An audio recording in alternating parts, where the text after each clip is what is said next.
Hello friends, இன்றைக்கு இந்த வீடியோவில் ரேஷன் அட்டைதாரர்களுக்கு பொங்கல் பரிசாக 5000 ரூபாய் ரொக்கத்திற்கான டோக்கன் இது யார் யாருக்கெல்லாம் வழங்கப்படும், எப்போது வழங்கப்படும், அது குறித்து ஒரு முக்கியமான அறிவிப்பு வெளியாயிருக்கு.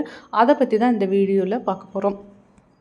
தமிழர் திருநாளாம் பொங்கல் பண்டிகையை முன்னிட்டு தமிழக மக்களுக்கு பொங்கல் பரிசாக ரேஷன் கடைகள் வாயிலாக பச்சரிசி, வெல்லம், முழு கரும்பு வழங்கப்படுகிறது.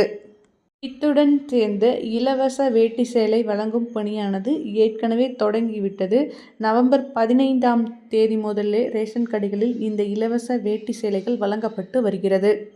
இந்நிலையில் ரொக்கம் மற்றும் பொங்கல் பரிசு தொகுப்பு எப்போது அப்படிங்கிற கேள்வி பார்த்திங்கன்னா, கூடிய விரைவிலே அறிவிப்பும் வெளியிட போகிறாங்க.